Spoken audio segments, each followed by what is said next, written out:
बहन भाइयों को नमस्कार। आज की हमारी चर्चा का बिंदु है कि हिंदू लोग पलायन क्यों करते हैं और क्या इनका पलायन रुक सकता है और इसका अंतिम परिणाम क्या होगा। ये विश्लेषण है। ये विश्लेषण मेरे स्वयं के विचारों पर आधारित है, जो मैंने इतने जीवन में इतने वसंत और पतझड़ देखने के बाद मुझे जो अनुभव हुआ, तो इसके क्या क्या कारण है, ये सारी बातें मैं खुद जो मैंने ऑब्ज़र्व की, इधर उधर पढ़ा सुना, वो तो सभी करते हैं, तो वो मैं आज विश्लेषण करूँगा। ये विश्लेषण लंबा हो सकता है, कृपया सुन लें, क्योंकि ये आपके अस्तित्व से जुड़ा हुआ है।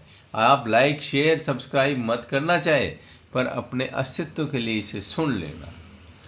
देखें कि हिंदू जरा भी दबाव पड़ता है तो भाग करके दूसरे इलाकों में चला जाता है, पलायन करता है। अब जैसे जिक्र चला था कैराना का, मशहूर मामला कश्मीर का है, जो इसमें लार्ज स्केल पे पलायन हुआ। एक संस्कृति और सभ्यता जो सदियों से उस इलाके में थी और मूलतः उसकी वही मालिक है, उसे पलायन करना पड़ा। अब मैं सन 1 में उनमें नहीं जाऊंगा, हम सब जानते हैं, कश्मीर फाइल सब ने देखी है। और फिर क्या है, अब संभल में जहां डेमोग्राफी बदल चुकी है, 80% मुस्लिम है, 20% हिंदू है। और अब मैं विश्लेषण यहाँ से शुरू करता हूँ कि कश्मीर में हिंदुओं का पलायन कन्वर्टेड हिंदुओं ने ही करवाया है। ये एक शांत राज्य था, शांत प्रदेश था, जहाँ हिंदुओं के ऋषि मुनियों ने, यहाँ के विद्वान ब्राह्मणों ने उस स्थल को अपना निवास बनाया, जिन्हें हम पंडित कहते हैं। तो फिर कुछ लोग दूसरे भी थे, क्योंकि वो तो कोई भी समाज एक दूसरे के बिना अधूरा होता है। फिर आए बुत शिकन, जो मूर्तियां तोड़ते भंजक, और ये जो मुस्लिम लोग हैं, मुगल लोग हैं, सेंट्रल एशिया से, पता नहीं अफगानिस्तान से कहाँ से उठ के आए, और वो लगातार हमला इस देश पे करते रहे। रेगिस्तानी इलाकों से आए, वहाँ कुछ स्थानीय, उनका मूल धंधाई लूटपाट था। इस बात को मानने में कोई गुनाह नहीं है। उस लूटपाट को धर्म का, मजहब का, धर्म नहीं, मजहब का लबादा पहना दिया गया, जिसमें से 20% तो अब किसको जाता था, आप अपने आप उसकी एक्स मुस्लिम्स के चैनल देख करके देख लेना, 80% उनमें बांट दिया जाता था, जिसके अंदर पशु, औरतें, सामान, ये सब होता था, ये बांटा जाता था उस सेना के अंदर। तो जैसा मैंने मौलवियों से, इनसे भी सुना है। अब क्या है कि ये मूल बिंदु पे हम आए तो हिंदू पलायन क्या करते हैं, हिंदू की मान्यता क्या है। हिंदू की मान्यता है सर्वधर्म समभाव। ये जो है वसुधैव कुटुंबकम, अवतारवाद। अवतारवाद में तो यदा यदा ही धर्मस्य ग्लानिर्भवति भारत, जब जब ग्लानि होगी धर्म की तो मैं अवतार लूंगा, कृष्ण भगवान ने कहा हुआ है। और हम हिंदू लोग, चाहे हम नास्तिक हों चाहे आस्तिक हों, हमारे खून में गहरे संस्कार हैं कि कोई आएगा और हमें बचाएगा। कोई भगत सिंह पैदा होगा, कोई आज़ाद पैदा होगा, कोई बिस्मिल पैदा होगा, वो हमें बचाएगा और हम आराम से रहेंगे। तो ये हमारी मूलभूत भावना ही ऐसी रहती है, एग्जिस्ट करने की भावना रहती है। और पाप पुण्य के चक्कर में हम सोचते हैं कि ये करेंगे तो पुण्य मिलेगा, फिर हमें शायद स्वर्ग मिले या अच्छे घर में जन्म मिल जाए। तो इस तरह की बातें लोगों के दिमाग में रहती हैं। और कुछ क्या है, इनके ऊपर इसी सर्वधर्म समभाव और वसुधैव कुटुंबकम जैसी भावनाओं से इनके सबसे ज़्यादा बुखार चढ़ता है धर्मनिरपेक्षता का। और धर्मनिरपेक्षता का नारा जो है हमारे राजनेताओं ने नारा भी दिया, और 42वें संशोधन से हमारी संविधान की प्रस्तावना में भी इसे घुसेड़ दिया। उसके घुसेड़ने से जो सबसे ज़्यादा प्रभावित हुए वो हिंदू लोग हुए। मुस्लिम लोग तो कहते हैं भी हमारी तो कुरान जो है फाइनल है, इसमें जो लिखा हुआ है वो ही हम फॉलो करेंगे। हम जो है वो कौन सा होता है इनका जो मजहबी जो राज व्यवस्था होती है उसको लागू करेंगे, शरिया। तो इसलिए वो किसी और चीज़ को आज के ज़माने की या पुराने ज़माने की भी कोई उससे हटके है तो उसे कतई स्वीकार नहीं कर सकते। ये उनकी मजबूरी है उसकी धार्मिक मान्यताओं में। फिर ये भी है कि ये ज़िंदगी तो ऐसे ही है, परीक्षा के लिए है, और हमें तो जन्नत फिरदौस प्राप्त करनी है। हमें तो जन्नत प्राप्त करनी है, वहाँ बेहतर उरें मिलेंगी और दूध की और शहद की नदियाँ बहेंगी। तो ये धरती इन्हें बस केवल परीक्षा के लिए है। फिर ये भी है कि जब सारे विश्व को मुस्लिम बनाने पर फिर ही बाद के ये इनका एक उद्देश्य है, और सारे जब तक दुनिया ये नहीं होगी तब तक वो अंतिम दिन आएगा नहीं। इसलिए इनका ये लगातार प्रयास है, ये मजहबी इनका दायित्व है, ये जरूरी है इनके लिए। और फिर इनके लिए एक सेंट्रल अथॉरिटी है, इनकी पढ़ाई की अपनी व्यवस्था है। हमारे तो संस्कृत विद्यालय वो सब खत्म हो गए, तो हमें तो पता ही नहीं भी क्या हिंदू होता है, क्या सनातन, और क्या षट दर्शन, और क्या सगुण उपासना, क्या निर्गुण उपासना, क्या मूर्ति, क्या बिना मूर्ति के। हमें केवल इधर उधर से सुनी सुनाई बातें, या कभी हम टीवी सीरियल देखने लग जाते हैं, उसको पता लगता है। हम अपने धर्म ग्रंथों का अध्ययन नहीं करते। फिर हमारे धर्म ग्रंथ भी बहुत ज़्यादा है, तो कौन सा धर्म ग्रंथ क्या कहता है? कोई भक्ति मार्ग है, ज्ञान मार्ग है और योग मार्ग है। फिर लोग भी भक्ति मार्ग में भी 10 तरह के रास्ते निकाल रखे हैं। कोई योग भी, कोई कहता है ऐसे करो वैसे करो, और कोई कुछ करता है, कोई कुछ करता है, क्योंकि पूर्ण स्वतंत्रता है। वहाँ एक पुस्तक है और बाकी हदीस वगैरह हैं। और बहुत से लोग कहते हैं हदीसों को हम नहीं मानते, हम तो कुरान को ही मानते हैं। और कुछ लोग दोनों को मानते हैं। थोड़ी भिन्नता तो उनमें भी है, लेकिन उनकी किताबों का जमघटा इतना ज़्यादा नहीं है, जिसके कारण उनकी नज़र अर्जुन की तरह मछली की आंख पे सीधी सीधी रहती है। और इनकी सेंट्रल अथॉरिटी है, कौन है? जो इनको नमाज पढ़ाने वाला मौलवी या क्या कहते हैं, मुफ्ती कहते हैं, मुझे टेक्निकल ज़्यादा इनका पता नहीं है, पर नमाज तो पढ़ाता है ना एक खड़ा होकर सामने, तो वो पढ़ाता है। तो वो बाकी एक्सरसाइज टाइप नमाज होती है, और वो मिलिट्री तैयार की जाती है, और वो एक कमांडेंट होता है छोटा मोटा। मुझे किसी मुस्लिम भाई ने भी ये बताया था कि वो हमारा कमांडेंट होता है, और वो वैसे भी कमांड देता है, खुतबा पढ़ता है, देश काल के अनुसार पढ़ता है और मज़हब के अनुसार पढ़ता है। तो कोई तो कंट्रीज़ इसके ऊपर रोक लगाते हैं कि हमें दिखाओगे क्या खुतबे में पढ़ रहे हो। ये जो है इसके अंदर यूरोप वगैरह में आजकल कहने लगे भाई खुतबा दिखाओ, तुम क्या पढ़ते हो, क्या इनको सिखाते हो। मदरसों का सिलेबस इनका पता नहीं लगता है। और उसके अंदर भी काफिर है, जिहाद टर्म है, छोटा जिहाद, बड़ा जिहाद, इसमें बड़ा लफड़ा है। और ये क्या है कि इन टर्म्स को अलतकैया है, इसके बारे लोगों को पता नहीं लगता। आजकल ये जो एक्स मुस्लिम्स आए हैं या चैनल्स आए हैं या कुरान इस पे डाल दी गई है नेट पे, तब लोग कुरान को थोड़ा पढ़ने लगे हैं। हिंदी में भी अनुवाद आ गया है उसका, भाई इसमें लिखा क्या है, तो लोग पढ़ने लगे हैं। तो बहुत से मुस्लिम भी विचार करने लगे हैं कि ये क्या, मतलब थोड़ी फ्रेश एयर आने लगी है, पूरी तरह नहीं आई, आने भी नहीं देते। शास्त्रार्थ का भी हमारे तो प्रावधान रहा है, लेकिन इनके शास्त्रार्थ एक सीमा तक तो यदि कोई पूछ ले तो पूछ ले, बाकी फिर ये कहते हैं कि देखो भाई अब बस हद हो गई है, अब ठीक नहीं है, आगे मत बढ़ना। जो दीन है उसमें अकल का दखल नहीं भाई, बस बोल लिया बहुत। अच्छा, फिर क्या है कि ये जो मैरिजेज हैं, ये इनके आपस में ही जो शादियां करते हैं, इसके कारण क्या होता है कि इनके अंदर एक परिवार की भावना बनी रहती है। हालांकि मेडिकली वो ठीक है या गलत है वो तो हमें पता है, गलत है, उससे बीमारियां पैदा होती हैं। ये सभी डॉक्टर्स भी कहते हैं, ये मौलाना पाकिस्तान के भी बोलते हैं, और वो कहते हैं कि लेकिन फिर भी ठीक है। इसके बाद भी वो करते हैं। वहाँ तो पोलियो के वो जो ड्रॉप्स तक नहीं पिलाई गई थी।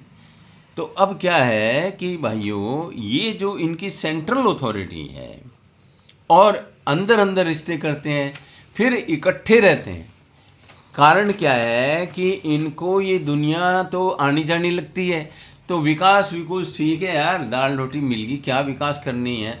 और हमारे हिंदुओं के रहता है विकास का, बच्चों को भेज देंगे विदेश, एक एक दो दो संतानें होंगी। अब देख लेना, ये आरएसएस वालों ने कहा 3-3 बच्चे पैदा करो, क्योंकि ये जो डेमोग्राफिक असंतुलन बढ़ रहा है, तो वो असंतुलन बढ़ने के लिए उन्होंने कहा 3 बच्चे पैदा करो। और सरकारें ये पॉलिसी लाती है 2 बच्चे से ज़्यादा हो गया तो तुम्हारे को इलेक्शन नहीं लड़ने देंगे और तुम्हारा प्रमोशन भी नहीं करेंगे। अब आप, ये आत्मघाती है, ये हिंदुओं के लिए आत्मघाती है, क्योंकि हिंदू ही ज़्यादा इसके अंदर है नौकरियों में। तो अब क्या है, ये एक देख लो, हिंदू के कोई कीड़ा कुलबुलाएगा ज्ञान का मेरा स्वरूप प्राप्त करना है, ये रहता है हिंदू के। और मुस्लिम की क्या रहता है, अल्लाह मियाँ के पास जाना है, बस कुछ नहीं करना और जन्नत में जाना है। अपने स्वरूप से मतलब नहीं है, मैं कौन हूँ, मैं कहाँ से आया हूँ, मैं कहाँ जाऊँगा, ये जो वेदांत के मूलभूत प्रश्न है वो हिंदू के तो दिमाग में आएंगे। लेकिन मुस्लिम जो है इन प्रश्नों पे कोई विचार नहीं करता, वो कहता है बस केवल अल्लाह की जात है, इसके अलावा कोई नहीं है। तो फिर वो क्या है, उधर पूर्ण भक्ति भाव से जुट जाता है। भक्ति देखी जाए तो मुस्लिमों में बहुत बड़ी चढ़ी है, अपने विचारों के प्रति, अपने अल्लाह मियाँ के प्रति, अपनी कुरान के प्रति, अपनी सारी संस्थाओं के प्रति, मौलवी मुल्लों के प्रति बहुत ज़बरदस्त भक्ति है। अब देख लीजिए कि मैंने कुछ बातें नोट भी कर रही हैं। नागा साधु है, अखाड़े हैं, कुछ पढ़ने में नहीं आ रहा था। नागा साधु हैं हमारे, लाखों अखाड़े हैं। वैराग्य भाव हिंदू में उमड़ेगा तो उसके ब्रह्मचर्य और सबसे पहले लेडीज से दूर भागेंगे, तो बच्चे कहाँ से पैदा होंगे, और बच्चे पैदा नहीं होंगे तो जनसंख्या, जो पहले हमारे बुजुर्गों ने बड़ी कृपा की, जो जनसंख्या बड़ी बनाई थी, वो जनसंख्या अब धीरे धीरे घट रही है।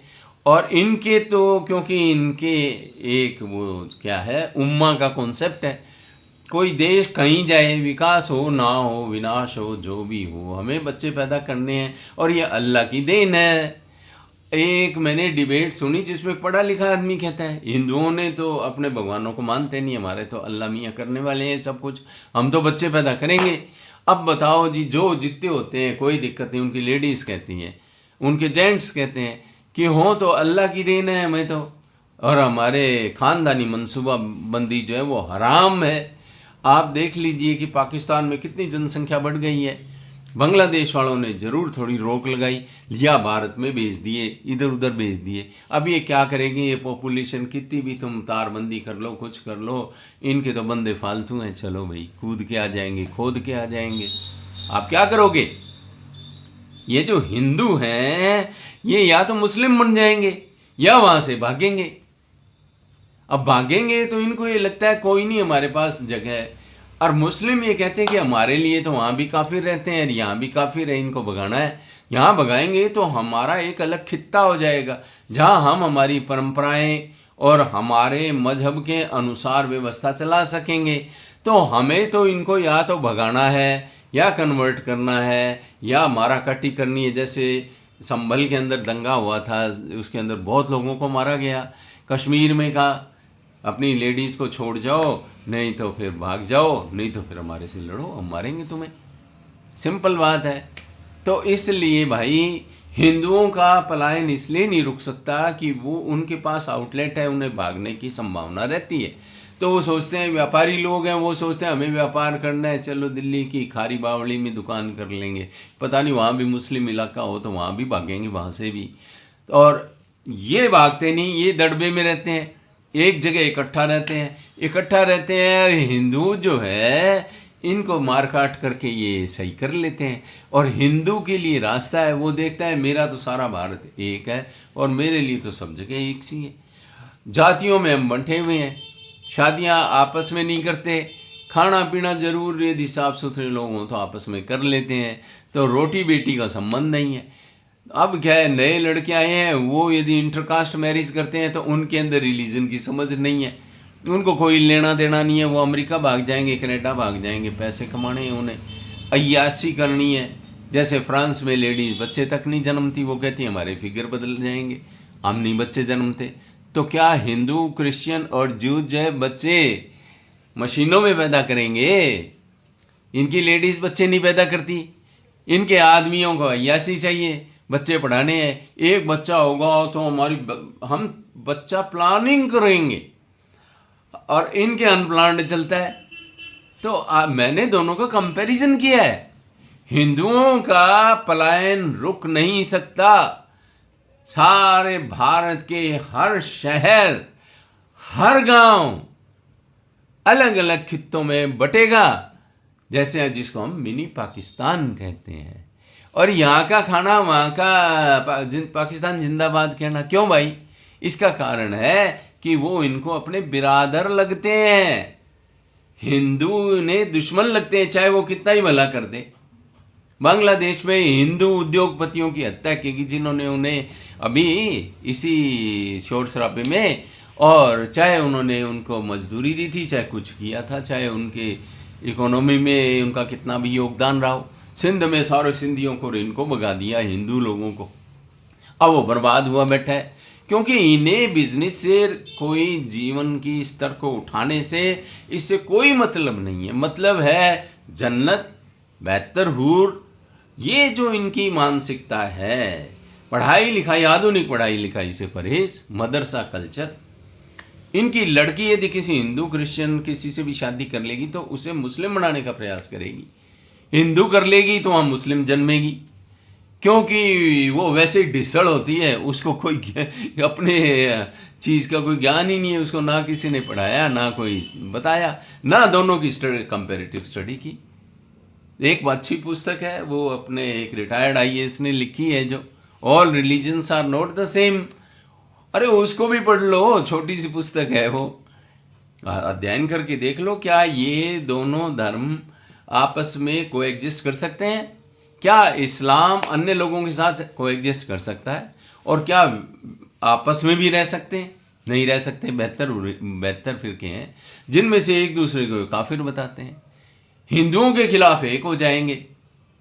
सिया सुन्नी तो हम जानते ही हैं, अहमदियों के आज भी जूते मार रहे हैं, पाकिस्तान में मार रहे हैं ना। पारसी यहाँ क्यों भाग के आए थे? ये लंबा डिस्कशन है ये। अभी इसमें बहुत से न्यूएंसेस हैं। इजराइल समझता है कि मेरे अस्तित्व को संकट है, मेरे अस्तित्व को ये लोग खत्म करना चाहते हैं। तो इजराइल ने अपने आप को बहुत समर्थ बनाया, और उनमें एकता भी है। कहीं भी दुनिया में इजरायली हो, वो इजराइल का नागरिक माना जाएगा। और भारतीय लोग पाखंड करते हैं, यहाँ के नेता हैं सारे बिके हुए। बीजेपी वाले बनाते हैं कि सिटीजन अमेंडमेंट एक्ट, अरे तो पाकिस्तान से जो आते हैं उनको आने दो ना। उसमें भी साल का मतलब क्या है कि वो लगा दिया 2000 फलाने तक, आपके जो आगे उनको दे देंगे। बाढ़ में गई तुम्हारी नागरिकता ऐसी।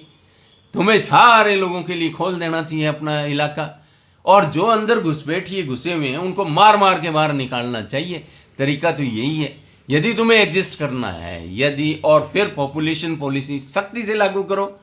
2 बच्चों से ज़्यादा राशन नहीं मिलेगा एक परिवार को, और 2 बच्चों से ज़्यादा जिसकी होगा उसको इलेक्शन नहीं लड़ने देंगे, नौकरी नहीं देंगे, ट्रेनों में रिजर्वेशन नहीं मिलेगा। ऐसी भयानक व्यवस्था करनी पड़ेगी, वरना जो लोग कहते हैं कि अल्लाह मियाँ की देन है, उन पे कंट्रोल नहीं किया जा सकता।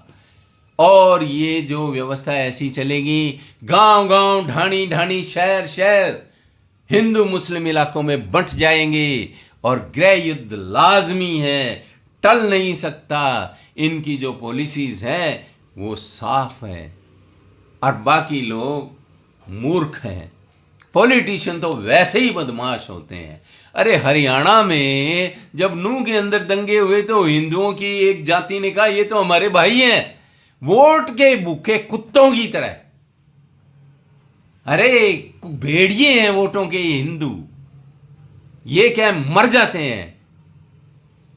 जाके इफ्तार पार्टी में इन्हें खुश करेंगे और लिपापोती करेंगे, हमारा कार्यकाल निकल जाएगा। तुम्हारा कार्यकाल निकल जाएगा, तुम्हारी आने वाली पीढ़ियों को नष्ट होना पड़ेगा, बर्बाद हो जाओगे। ये मुस्लिम राष्ट्र बनेगा या बड़ा भारी संघर्ष होगा इसके अंदर, इससे कोई बच नहीं सकता।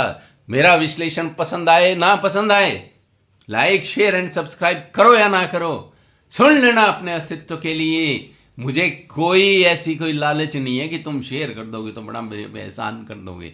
मैंने आज सच बोला है और मेरे दिल से बोला है।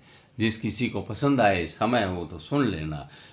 ये एक दस्तावेज की तरह है, इसमें सच्चाई है, इसमें एक भी बिंदु मेरा झूठा नहीं है और मेरे हृदय की गहराइयों से निकला हुआ है। हिंदुओं, तुम्हारी बर्बादी तय है यदि तुम समझो नहीं। इंसानियत की बातें करते हैं, भेदभाव करते हैं, SC ST वालों से भेदभाव करेंगे, फलाने से वो भीम करके अपनी नई पॉलिसीज ला रहे हैं। तुम्हें पता भी है जोगिंदर नाथ मंडल ने अपने लोगों से धोखा किया, पाकिस्तान और बांग्लादेश के अंदर सब SC ST वालों को, SC वालों को वहाँ फंसा दिया और खुद भारत भाग आया। ऐसे ऐसे लोग हमारे पैदा होते हैं। रावण, चंद्रशेखर रावण के जूते मारते हैं लोग, तो भी वोट लेने के लिए भूखे की तरह जीभ निकाल करके इनके पीछे पीछे पड़ता है। और हमारे नेता इनके रोजा इफ्तार में जा करके पत्तलें चाटते हैं और इनको कोई वोट भी नहीं देता है। ये BJP वाले पत्तल चाटने लग जाते हैं जरा सी बात के लिए। अड्डी ले ढस हमारे तो ये है सबका विश्वास। कर लो विश्वास, एक वोट नहीं मिलेगा, बना देना मकान, कुछ भी कर दो, इस्लाम ग्रहण करो या तो, और या तुम्हें वोट तब मिलेगा, कर लो ग्रहण। हिंदुओं से तो धोखापट्टी करनी है। तुम्हें वोट चाहिए, तुम्हें राजनेता बनना है, चाहे तुम बंगाल वाली वो लेडी हो ममता बनर्जी, चाहे केरल वाले वो लेफ्टिस्ट हो, इनके ही सबसे पहले जूते पड़ेंगे। तो भाइयों, आपको पसंद आए, फिर मैं कहता हूँ, मैं आज लाइक शेयर एंड सब्सक्राइब के लिए नहीं कहूँगा, पसंद आए तो सुन लेना। बहुत बहुत धन्यवाद।